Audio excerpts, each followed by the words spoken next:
안녕하십니까, 마이다스입니다. 자, 오늘은 지수가 조금 변동성이 좀 큰 하루였죠. 오전에 잠깐 감염자 수가 좀 늘을 것이다, 그리고 정부가 3단계 거리두기를 시행할 것이다, 이런 뭐 찌라시가 돌았다고 그래요. 그래서 갑자기 지수가 뭐 20포인트 넘게 빠졌고, 코스닥도 한 1% 이상 빠졌으니까, 이렇게 빠지다가 장중에 이제 플러스로 말을 올렸죠, 소위 말하면. 왜냐하면 정부가 3단계 거리두기는 좀 지켜보고 결정을 하겠다, 이런 발표를 했기 때문에 그것이 조금 시장의 안정감을 좀 준 것 같습니다. 어쨌거나 2일간 급등을 해서 오늘은 조금 조정을 받아도 큰 폭만 아니면 문제될 게 없는 시장이었는데, 오히려 올려놓고 끝났으니까 시장에 좀 굉장히 강하다는 걸, 유동성이 많다는 것을 다시 한번 느끼고요. 지금 시장의 특징은 제가 어제도 말씀드렸다시피 외국인이 소폭이나마 이끄는 장세다. 지수를 팍 끌어올리지는 못해도 이렇게 방향을 조금씩 상방으로 이끄는 그런 장세다. 그리고 삼성전자는 묶어놓고 있다. 지금 묶어놓고 있고, 하이닉스도 묶어있죠. 뭐 크게는 못 가니까 묶어놓고 시장을 상방으로 조금씩 이렇게 가고 있는 그런 장세다. 이렇게 여러분들의 특징을 이해하시면 될 것 같습니다. 그러면 시황 간단히 한번 살펴보고 특징적인 몇몇 종목을 통해서 투자 전략 살펴보고 마칠까 합니다. 자, 시황, 제가 계속 요즘에는 말씀드리지만 특별한 시황이 없어요. 요즘에는 뭐를 잘 보라고 했냐면 외국인 수급을 잘 봐라. 요즘은 근데 외국인이 오늘 또 코스피에서 1800억 정도 선물까지 샀는데요. 외국인이 방향을 결정하는 것다. 오늘 또 오후 1시 들어서 외국인이 2차전지, 5G 이렇게 위주로 매수하면서 시장에 양시장 모두 플러스로 이렇게 전환을 했는데요. 물론 뭐 플러스로 끝났지만 체감지수는 그렇게 좋지는 않아요. 왜 그러냐면 한 1200 종목 정도가 빠졌으니까 오히려 빠진 종목 수가 더 많았다, 이렇게 보시면 되겠죠. 자, 그러면 제가 제목에도 붙여놨는데 삼성전자는 왜 이렇게 못 갈까? 여러분들도 뭐 삼성전자는 거의 동학개미 운동 초창기에 거의 전 국민이 사던 종목인데 정말 못 갔어요. 사실은 뭐 이거 뭐 차트로 안 보여줘도 여러분들이 아실 거고요. 거의 뭐 6만원 돌파하는가 싶더니 다시 5만 5천원, 5만 6천원대로 내려와서 요즘에는 거의 뭐 옆에서 횡보하고 있죠. 시장에서 거의 왕따, 잊혀져가는 대장주 취급을 받고 있는데, 삼성전자는 조금 요즘에는 이제 외국인들도 말 그대로 옛날처럼 우리 시장을 살 때는 삼성전자 먼저 샀잖아요. 근데 삼성전자에 대한 조금 업황에 대한 불안감이 좀 있잖아요. 반도체 수요라든가. 그 다음에 최근에 나온 뉴스 중에 좀 눈에 띄는 뉴스가 뭐냐면, 그 스마트폰 판매량이 20% 이상 감소했다고 이렇게 뉴스가 뜨더라고요. 그 중에서 삼성전자의 감소폭이 가장 컸다, 뭐 이런 뉴스도 떴고, 그 다음에 삼성이 야심차게 추진하는 것이 여러분 다 아시겠지만 그 비메모리 파운드리 쪽이잖아요. 근데 이 파운드리도 지금 뭐 TSMC를 따라잡겠다 했는데 격차가 더 벌어졌어요. 지금 36.5% 격차로 벌어졌어요. 무슨 얘기냐면 TSMC가 압도적인 이제 세계 1위죠. 삼성은 17%인데 거의 한 54% 정도 점유하니까요. 거의 세계를 TSMC가 거의 장악했다, 이렇게 볼만하고요. 향후에 뭐 인텔의 7나루인가요? 이거를 TSMC가 가져간다고 치면 정말 그야말로 파운드리 쪽은 넘사벽이 될 것 같아요. 넘사벽이. 삼성이 그렇게 비메모리 분야에 130조 이렇게 투자하고 하는데도 따라잡기가 좀 힘든가 봅니다. 그리고 지금 뉴스 나오는 게 TSMC에서 지금 2나로까지 이제 가겠다, 이렇게 또 발표를 했어요. 그러니까 이제 점점 기술 격차를 오히려 더 좀 삼성이 지금 따라가야 할 입장인데 벌려놓고 있는 입장이에요. 이런, 그 다음에 스마트폰은 시장은 아까 말씀드렸고, 그 다음에 이제 메모리 반도체 시장은 수요 부분이 조금 약화되면서 가격이 조금 떨어지고 있었잖아요, 최근에. 이런 부분이 삼성전자를 살만한 요인이 아직은 시장에 안 나타난 것 같아요. 그래서 제가 제목에도 붙여놨지만 이렇게 삼성전자를 좀 묶어놓은 것 같아요. 뭐 버리지는 않는 건데 일단은 묶어놓고, 덩치도 크니까, 그리고 시장에서 다른 종목으로 매매를 하는 것 같다, 그런 생각이 들고, 제가 어제 뭐라고 말씀드렸냐면 이중 시장은 좀 연속성이 없다, 그런 말씀을 좀 드렸고요. 물론 어제 오른 종목이 오늘 또 좀 올랐어요. 2차전지하고 5G는. 그렇지만 그 나머지 종목은 어제 올랐던 종목이 또 빠지고, 어제 또 빠졌던 종목들, 그 언택트가 어제는 상대적으로 그렇게 강하지 않았는데 또 오늘은 언택트 쪽이 또 강했죠. 그래서 시장 전략은 똑같다. 지금하고 똑같다. 언택트주, 뭐 감염자 수가 좀 늘을 때마다 강해지는데, 그렇다 해도 언택트로 시장을 지금부터 또 위로 상방으로 확 끌어올리는 것은 쉽지 않은 일이다, 그 말씀을 드리고요. 그 다음에 2차전지하고 5G, 오늘 또 LG화학하고 5G가 시장을 사실 주도했는데요. 얘들은 언택트하고 좀 구분을 지라고 그랬죠. 언택트가 아니죠. 산업적으로 성장하는 산업이니까 사놓고 장기적으로 가는 것은 무방하다. 이 부분은 어제도 말씀드렸고, 다만 이 말씀은 드릴게요. 제가 오늘 대장주가 LG화학이라고 볼 수 있겠죠. 자, 6% 상승했으니까요. 제가 LG화학 옛날에 뭐 2, 30만 할 때도 제가 좋다고 했고 10년을 보고 투자해라, 이런 말씀도 드렸는데, 자, 70만원에 올라선 LG화학은 여러분들이 그냥 뭐 매스컴에서 좋다 하니까 사라, 이런 측면으로 얘기하면요 좀 무책임한 거예요. LG화학을 나쁘다고 얘기하면 욕 얻어먹죠. LG화학 좋습니다. 다만 여러분이 이렇게 생각하시라는 얘기예요. 주식을 투자할 때는 기대 수익률이라는 것이 항상 따라와야 된다. 그러면 LG화학 목표가를 80으로 보는 분도 있고 100만원으로 보는 분도 있어요. 자, 80이라고 하면 75만원이니까 5% 조금 남은 거잖아요. 80만원이라고 치면. 100만원이라고 하면 25만원 언저리니까 뭐 한 30% 조금 넘게 남은 거잖아요. 목표 수익률이. 그러면 이 종목 가지고 100만원까지 목표를 보는 거하고, 내가 다른 요망 종목을 투자해서 한 35% 정도 수익 내는 거하고, 어차피 수익률만 35% 정도 낸다고 그러면 되는 거잖아요. 예. 어떤 게 더 편하게 수익을 줄지는 알 수는 없습니다. 그래서 그런 포커스를 가지고 LG화학을 투자해라. 요즘에는 뭐 거의 모든 매스컴이 2차전지 5G 그리고 LG화학 뭐 이런 대장주만 가지고 시황을 설명을 하거든요, 사실은. 왜냐면 그게 시장의 인기고 가장 많은 투자가들이 물려있는 게 아니라 가지고 있고, 그러니까 그쪽으로 이렇게 설명을 포커스를 하는데, LG화학 포인트는 저는 그거다. 70만원을 넘긴 시점에서는 항상 기대 수익률을 가지고 LG화학을 바라봐라. LG화학 좋다. 기대 수익률이 100만원이라고 보는 사람들은 그럼 내가 앞으로 30% 내외의 수익률을 바라보고 이 종목을 투자하는 거구나, 이렇게 판단하고 투자하면 괜찮습니다. 목표가를 80만원이라고 보면 앞으로 내가 남은 수익률이 이제 10%도 안 남았구나, 그러면 내가 10%를 올릴 수 있는 종목은 LG화학이 아니라 다른 종목도 얼마든지 있다, 이런 측면으로 접근하라는 얘기를 말씀을 드렸고요.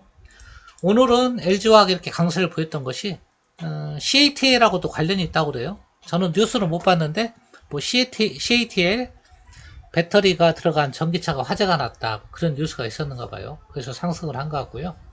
LG화학에 대한 멘트는 이 정도로 마치고요. 그 다음에 이제 오늘은 어제 제가 말씀드렸다시피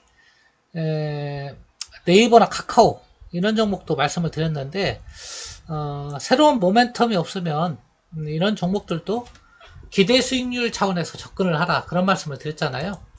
카카오랑 오늘 좀 강세를 보였는데 거의 신고가 찍었죠. 둘 다 나란히 가면 같이 가는 거니까 네이버랑은. 얘는 이제 카카오 게임즈에 대한 IPO에 대한 기대감도 있고 한데, 자, 이미 반영된 거예요. 카카오 게임즈는 제가 정확하게 기억은 못 하는데, 뭐 2조 내외인가요? 이렇게 예전에 제가 계열사 같이 이렇게 카카오가 가진 계열사가 가치가 얼마 정도로 가지고 있다 이런 걸 다 말씀드린 적이 있는데 1조 5천억에서 2조인가요? 제 기억이 맞다면 뭐 그 정도로 예상을 하는데 SK 바이오팜의 전철을 볼 때는 그 이상 뛰어넘게 반응을 하겠죠. 시장에서는 항상 더 높게 올라갈 겁니다. 시장에서 평가한 가치보다.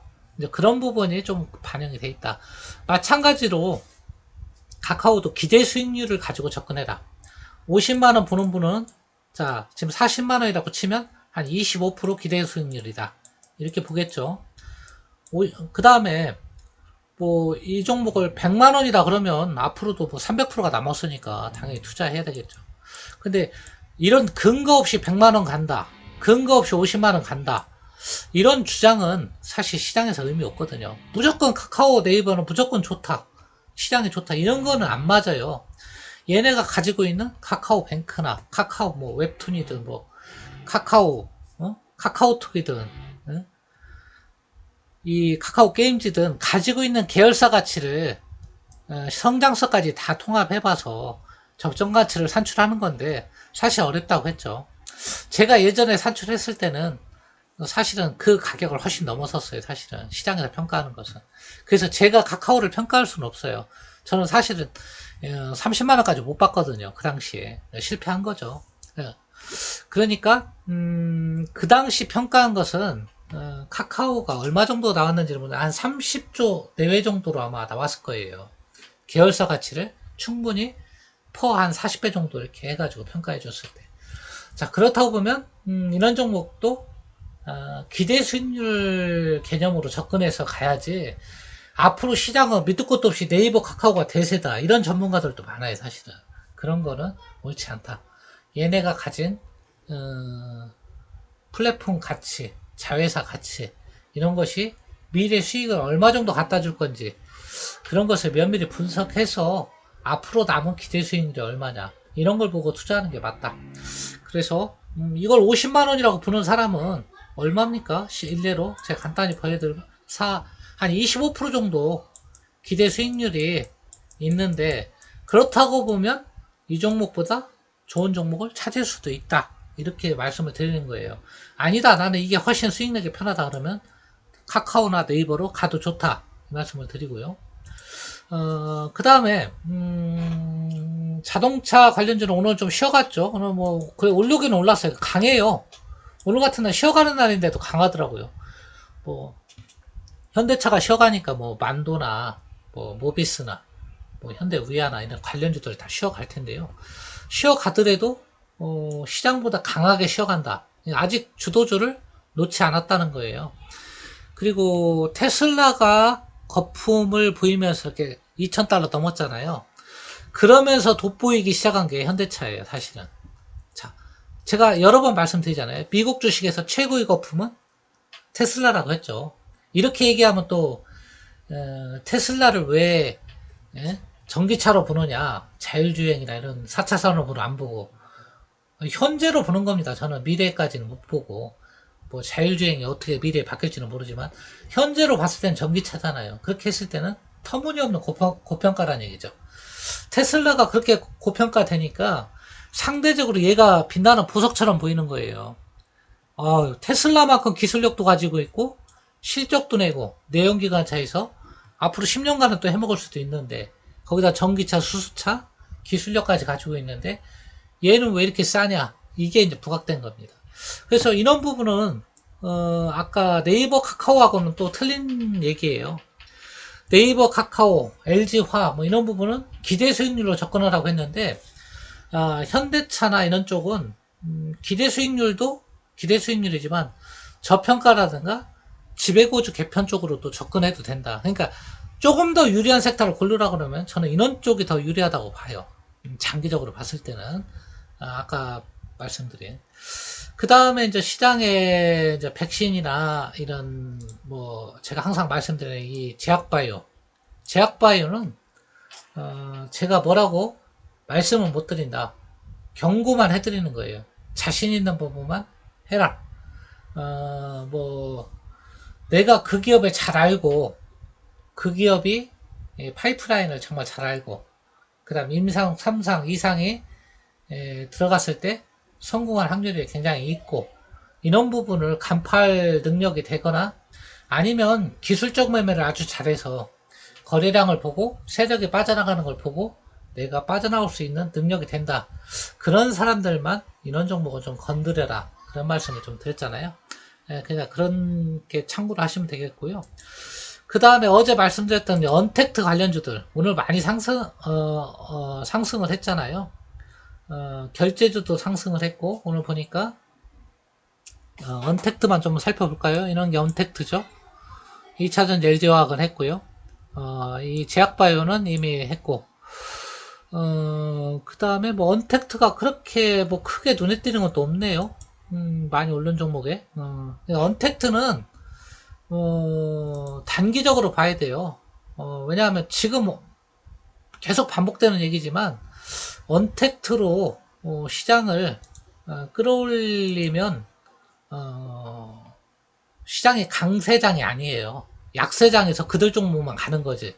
그럼 우리가 지금 약세장에 투자하려고 투자하는 게 아니잖아요.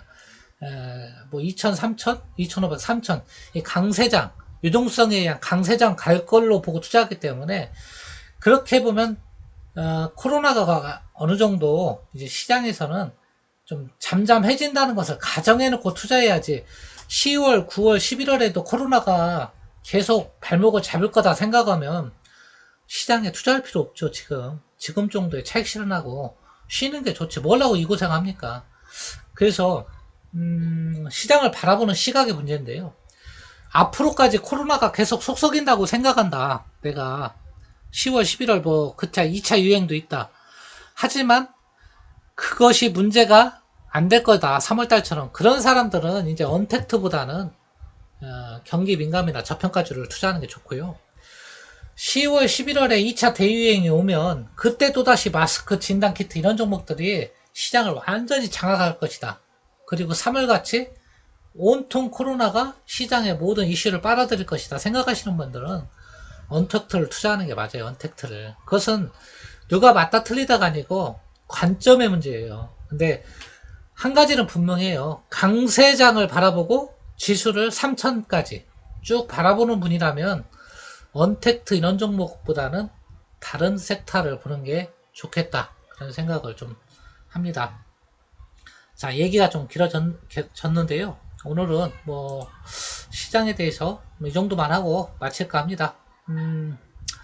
글쎄 요새 시장은 너무 장중에도 변동성이 크기 때문에 확실한 방향을 정해주기는 어려운데요. 그래도 이렇게 생각하십시오. 제가 어제 말씀드렸죠. 오늘 좀 그에 엇나가더라도 일부 종목이 큰 틀에서는 이게 맞다 보시고 방향성 없는 장세는 아직은 맞다. 그리고 많이 오른 종목은 팔고 오늘 떨어진 종목을 사는 것이 맞다. 올라갈 때 따라가서 사지 말고 떨어질 때 밑에 받쳐놓고 사고 그 종목이 올라오면 팔아라. 그런 전략을 당분간은 계속 써라. 언제까지? 백신이 나올 때까지. 그때까지는 그런 전략을 쓰는 것이 맞다고 본다. 자, 오늘 시황 여기서 마치도록 하겠습니다. 끝까지 들어주셔서 대단히 감사합니다.